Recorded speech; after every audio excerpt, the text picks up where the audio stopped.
अपने नए programme news on map के माध्यम से दृष्टि आईएएस ने आप सबके लिए एक नई पहल की है।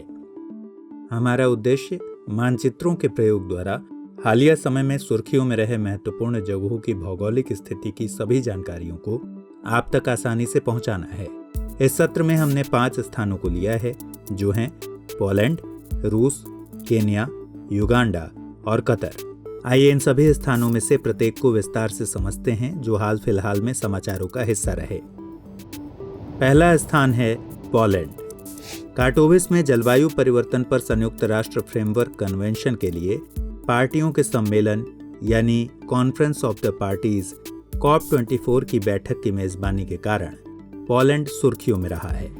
पोलैंड की राजधानी वार्सा है और यह पोलैंड का सबसे बड़ा शहर है। रूस, प्रशा और ऑस्ट्रिया के बीच विभाजन के 120 से भी अधिक सालों के बाद पोलैंड ने 1918 में प्रथम विश्व युद्ध की समाप्ति पर वर्साई की संधि के साथ अपनी स्वतंत्रता प्राप्त की। 1939 में नाजी जर्मनी ने पोलैंड पर आक्रमण किया, जिससे द्वितीय विश्व युद्ध की शुरुआत हुई। ऑशविट्ज पोलैंड में सबसे कुख्यात जर्मन नाजी कंसंट्रेशन कैंप है। यह मैदान यूनेस्को का विश्व धरोहर स्थल है। द्वितीय विश्व युद्ध के बाद पोलैंड एक कम्युनिस्ट देश और सोवियत नेतृत्व वाले वार्सा पैक्ट का सदस्य बन गया। वर्तमान में पोलैंड एक संसदीय लोकतांत्रिक गणराज्य है और यूरोपीय संघ तथा उत्तरी अटलांटिक संधि संगठन नाटो का भी सदस्य है। यूरोप के केंद्र में स्थित पोलैंड की सीमा पश्चिम में जर्मनी से, दक्षिण में चेक गणराज्य और स्लोवाकिया से, पूर्व में यूक्रेन तथा बेलारूस से और उत्तर में लिथुआनिया और कालिनिनग्राद के रूसी एन्क्लेव से लगती है। दक्षिण में कार्पेथियन और सुडेटन पर्वत पोलैंड को स्लोवाकिया और चेक गणराज्य से अलग करते हैं। इसकी उत्तरी सीमा बाल्टिक सागर तट के साथ लगती है। मैरी क्यूरी एक पोलिश महिला थीं, जिन्होंने पोलोनियम और रेडियम की खोज की थी। आपको बता दें कि पोलोनियम नाम उनके मूल देश पोलैंड के सम्मान में ही रखा गया था। 2 अलग विज्ञानों, भौतिकी और रसायन विज्ञान में नोबेल पुरस्कार जीतने वाली वे एकमात्र व्यक्ति हैं। पोलैंड चेक गणराज्य, स्लोवाकिया और हंगरी के साथ विसेग्राड 4 का सदस्य है। इस समूह का उद्देश्य इन 4 केंद्रीय यूरोपीय देशों के बीच इनके यूरोपीय एकीकरण को आगे बढ़ाने के लिए निकट सहयोग को बढ़ावा देना है। पोलैंड 3 सीज इनिशिएटिव का भी एक सदस्य है, जिसमें बाल्टिक, ब्लैक और एड्रियाटिक समुद्रों के बीच स्थित यूरोपीय संघ के 12 सदस्य देश शामिल हैं। अब आते हैं अगली जगह यानी रूस पर। भारत ने भारतीय वायुसेना के लिए S-400 ट्रम्प वायु रक्षा मिसाइल प्रणालियों की खरीद के लिए रूस के साथ वार्ता की। रूसी राष्ट्रपति ने हाल ही में भारत का दौरा भी किया। रूस की राजधानी मॉस्को है। एक समय रूस सोवियत सोशलिस्ट रिपब्लिक यूनियन यानी USSR के तौर पर जाना जाता था, जिसे आमतौर पर सोवियत संघ के रूप में जाना जाता है। 1991 में सोवियत संघ के विघटन के बाद यह एक स्वतंत्र संघ बन गया। क्षेत्रफल की दृष्टि से रूस दुनिया का सबसे बड़ा देश है, जो पृथ्वी के लगभग 8वें भूभाग को घेरे हुए है और इसमें 11 टाइम जोन शामिल हैं। रूस का पश्चिमी भाग, जो पूर्वी यूरोप के भीतर स्थित है, रूस का यूरोपीय हिस्सा है। यह पूरे क्षेत्र का 1/4 है। यूराल के पूर्व में स्थित क्षेत्र रूस का एशियाई हिस्सा है। इसके तट 3 महासागरों अटलांटिक, प्रशांत और आर्कटिक से लगे हुए हैं। रूस ने 14 देशों के साथ अपनी सीमाएं साझा की हैं। पश्चिम में पोलैंड और लिथुआनिया, जो कि कालिनिनग्राद एक्सक्लेव के साथ सीमा साझा करते हैं, रूस की मुख्य भूमि से अलग हो गए हैं। दक्षिण में उत्तर कोरिया, चीन, मंगोलिया, कजाकिस्तान, अजरबैजान और जॉर्जिया हैं। दक्षिण पश्चिम और पश्चिम में यूक्रेन, बेलारूस, लातविया और एस्टोनिया के साथ साथ फिनलैंड और नॉर्वे के साथ इसकी सीमा मिलती है। कोई भी दूसरा देश अपनी अंतर्राष्ट्रीय सीमाओं को इतने देशों के साथ साझा नहीं करता। यह पश्चिम में कैस्पियन सागर, काला सागर और बाल्टिक सागर तथा पूर्व में जापान सागर, ओखोटस सागर और बेरिंग सागर से घिरा है। आर्कटिक वृत्त रूस से गुजरता है। दुनिया की सबसे लंबी रेलवे लाइन ट्रांस साइबेरियन भी यही है। रूस की महत्वपूर्ण पर्वत श्रृंखलाएं हैं यूराल पर्वत, काकेशस पर्वत, कोल्यमा पर्वत। यूरोप की सर्वोच्च चोटी माउंट एल्ब्रोस रूस में ही है।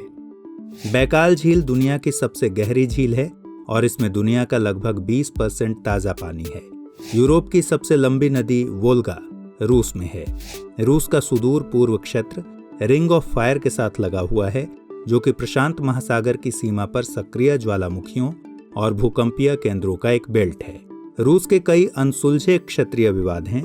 सबसे दक्षिण में कुरील द्वीपों पर जापान के साथ, काला सागर के उत्तर में कर्च जलसंधि की समुद्री सीमा पर यूक्रेन के साथ और अपतटीय संसाधनों के नियंत्रण पर अन्य कैस्पियन तटीय देशों के साथ। इसकी चर्चा हमने न्यूज़ ऑन मैप की पहली कड़ी में भी की है। आगे जिन देशों के बारे में हम चर्चा करेंगे वे हैं केन्या और युगांडा।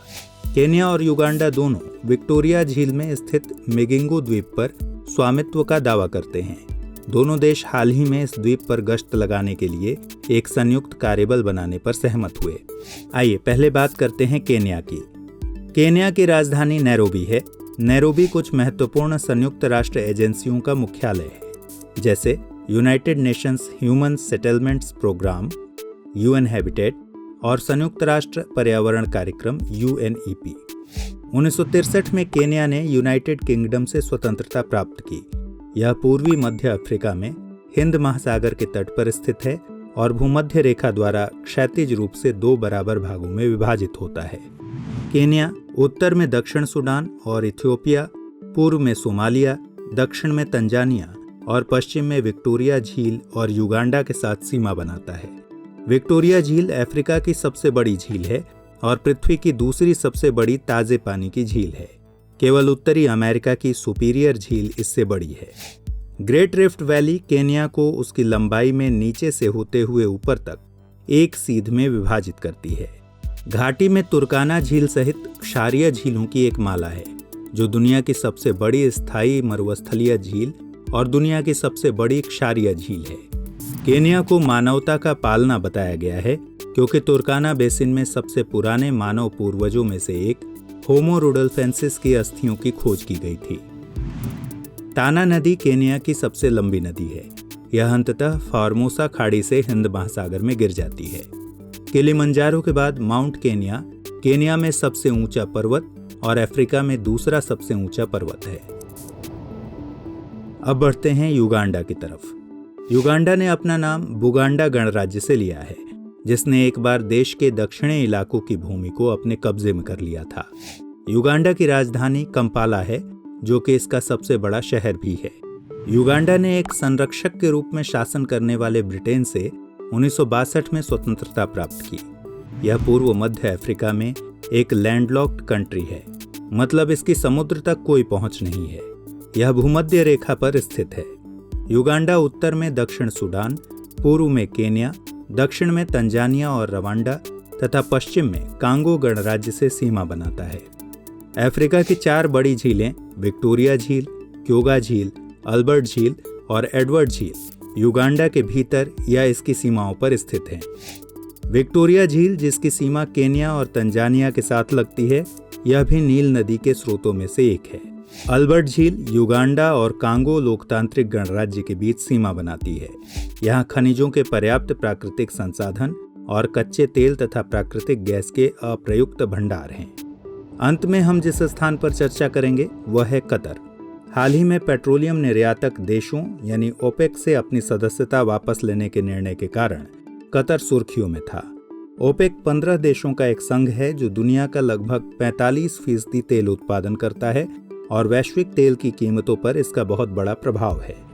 कतर की राजधानी दोहा है, जो कि एक तटीय शहर है। अरब प्रायद्वीप के मध्य भाग के बेदुइन खानाबदोशों ने कतर को मूल रूप से बसाया था। बाद में थानी वंश ने ऑटोमन साम्राज्य के खिलाफ ब्रिटिश संरक्षण की मांग की और बदले में यूनाइटेड किंगडम ने कतर की विदेश नीति को 1971 में इसकी स्वतंत्रता तक नियंत्रित किया। कतर एक प्रायद्वीप है जो कि फारस की खाड़ी के पश्चिमी तट पर स्थित है।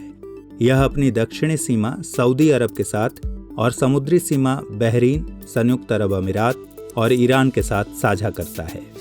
यह प्रति व्यक्ति आय के आधार पर विश्व भर में सबसे धनी देश है। कतर में बड़े पैमाने पर शहरी निवासी हैं और इसकी 1% से भी कम आबादी ग्रामीण क्षेत्रों में रहती है। हालांकि कतर के नागरिक, जो कि कुल आबादी का केवल एक छोटा हिस्सा हैं, आज इनका लगभग 1/9 हिस्सा ही रह गया है। इसकी अर्थव्यवस्था विदेशी कामगारों पर निर्भर है और इनकी तादाद वहां के स्थानीय निवासियों से कहीं अधिक है। देश का सबसे बड़ा प्रवासी समुदाय भारतीय है। यह देखते हुए कि कतर में दुनिया का तीसरा सबसे बड़ा प्राकृतिक गैस भंडार और तेल भंडार है, कतर की आर्थिक समृद्धि पेट्रोलियम के उत्खनन और निर्यात से निर्धारित होती है। वर्ल्ड बैंक के अनुसार कतर दुनिया में उन 4 देशों में से एक है जहां जंगल नहीं है। अन्य 3 हैं सैन मैरिनो, ग्रीनलैंड और ओमान। कतर 2022 में होने वाले अगले फीफा विश्व कप की मेजबानी करेगा। न्यूज़ ऑन मैप के आज के सेशन में बस इतना ही। उम्मीद करते हैं कि यह वीडियो आपकी तैयारी में लाभदायक साबित होगा। आपसे आगे मिलते हैं खबरों में रहीं कुछ और नई जगहों के साथ।